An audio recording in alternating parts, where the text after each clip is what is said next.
All right. Now, if you have a coaching, consulting, service, business, or anything that's not really e-commerce, the rest they can all sort of be packaged into that lesson. Um, then this is going to be for you. If you haven't checked out this, which maybe you didn't because uh, we definitely have a lot of people that want to not do Amazon as well, just make sure to go there and then check out that lesson, especially the first page about this part. Ultra important. If you want to read all of this up until that point, also I recommend there's some valuable stuff in there. So I didn't repeat them in this lesson. Now onto happier things. So if you do coaching, consulting services, could include agency, a service provider, a service-based business, etc., etc. If you're local, you won't get, you probably will not spend 10,000 a month.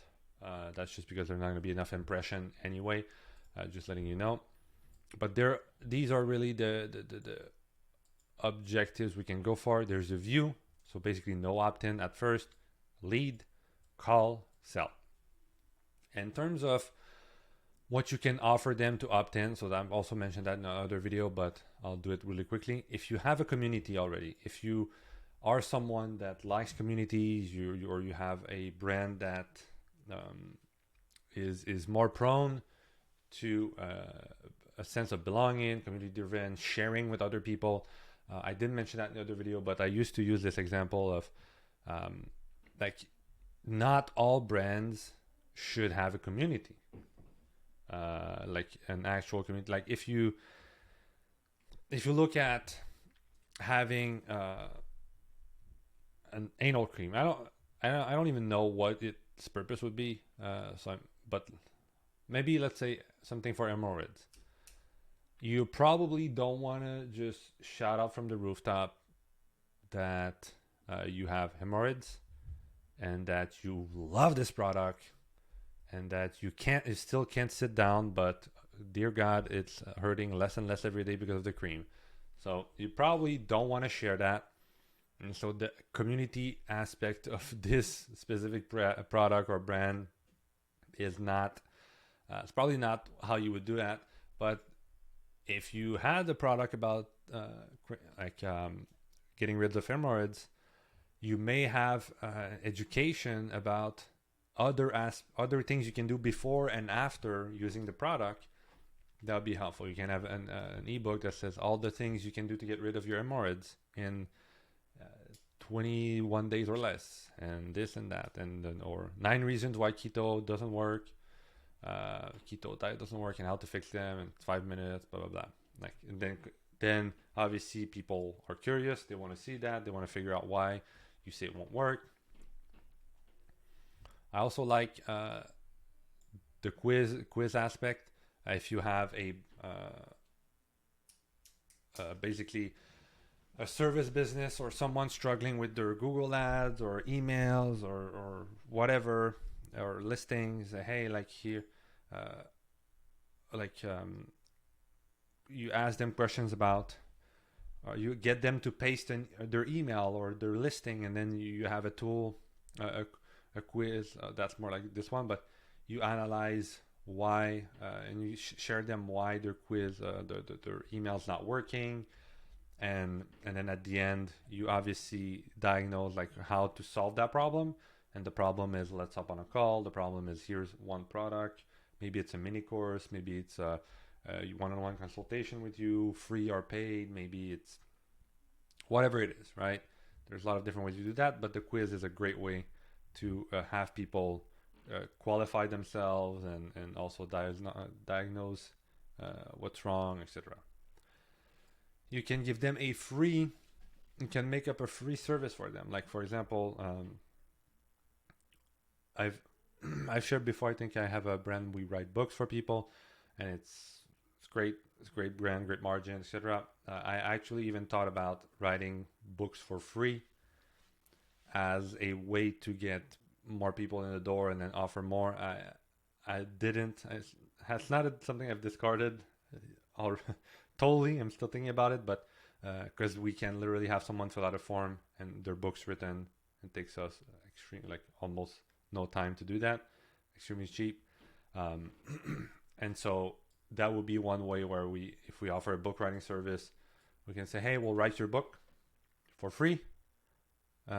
It would crush in terms of how many leads we get. The problem would be, are those leads good leads that we can then upsell them other things, etc. So then obviously you have to take that into account. But you can do service that are AI powered. AI powered means like you or assist. I use AI powered or assisted, where a human is doing it, but manually or automatically using AI to help them. And AI generated, I see it as like it's 100% AI, where like they fill out a form and then we have like a automation, the 5, 10, 100 steps, whatever, that does everything. Then I mentioned you can offer them a free consultation, and then you solve that specific problem that they have immediately, and that will lead them to want to get more from you, which you can transition into a course, coaching program, a monthly retainer, whatever that is for you. So this is going to be pretty straightforward, but we have, there we go. We have, it's a Google, this one is optimizing for views, so no opt-in, Google Ads to landing page.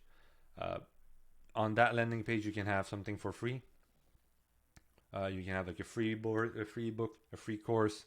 I'm sure a lot of you know Alex Hormozi. So for example, I'm just opening the website. Like he has a course that's free on his website. It's a great course. I mean, it has more than one, but let's say Elite course. It's all free. There's no opt-in. So you can basically do something like that. And then on that, you can also have an optional opt-in right there. So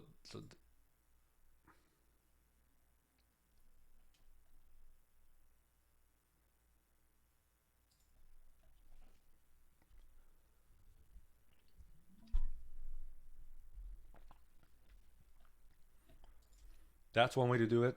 Lead, same thing I've really talked about before. Offer one of these things, a combination of these, or a more creative way. So if you haven't watched the other video, I'm going to share what one person did, or at least we discussed doing. He had technology that he could buy from someone else, like, or monthly, super cheap, and it would scan the person's face and then tell them what the issues were with their skin. So the person had obviously a skincare brand, and so this way you could say, hey, here's the issues you have, here's the products you can buy to solve each of these issues. So that's an amazing way to do it. And I mean, that's more for physical product, but you could offer consulting services for that. You can offer a course on how to implement all the or an ebook or a community or whatever, right? So all of these things can be done, and you can get more emails that way on day one. But once again, you get less overall people, which is not a bad thing, as I mentioned in the video, because they're more qualified. So it's a trade-off, but it can be very much worth it. Then you can also optimize for call. So if you do high ticket sales and you want to bid people over the phone, same thing, Google Ads landing page without the form. Then you can get them to book a call or call inbound. So you can have their phone, you can have a button that says click here and they call you, right? So this ad can be really direct, where the conversion event is a call where they click a button, so they call you, or a form where they schedule a call with you, or it can be indirect where you solve a problem, let's say in a form, in an ebook, in a course, whatever, and then within that you have everywhere there's a possibility for them to book a call with you or a free consultation or whatever. As you can see, there's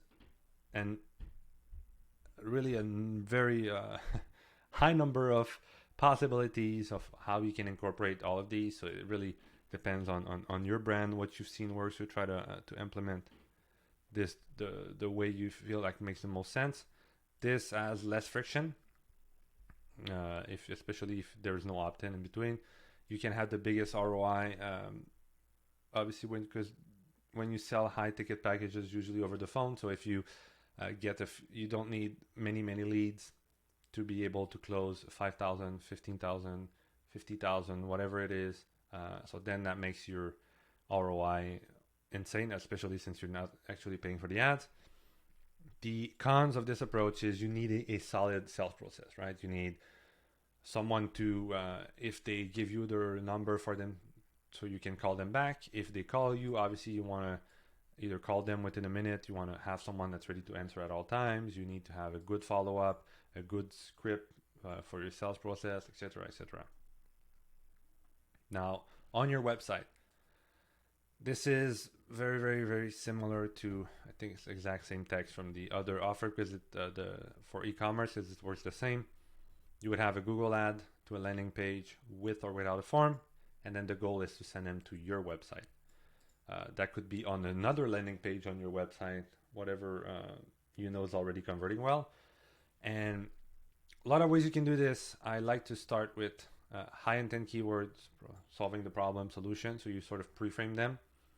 And then once they have the solution, they're more likely to basically want to see how you can offer them, like buy from you, etc. I've also mentioned, which is not written in the other one, where you can target purchase intent keyword, which would be like when buy this, or like whatever, like things that they are more likely to search when they want to buy something now.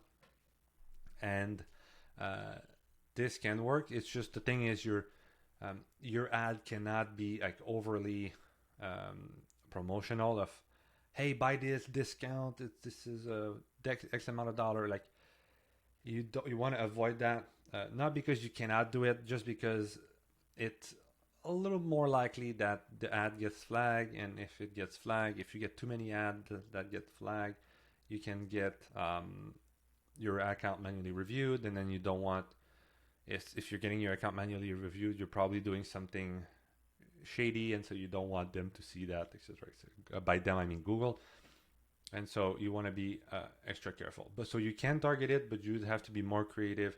If you're targeting like purchase intent keyword, you would have to also solve that issues, or make them question, like, what would they need? What would be something, if you were in their shoes, that if you saw before you purchase, you would be like, oh shit, I don't know this. I need to check this out before I buy the product.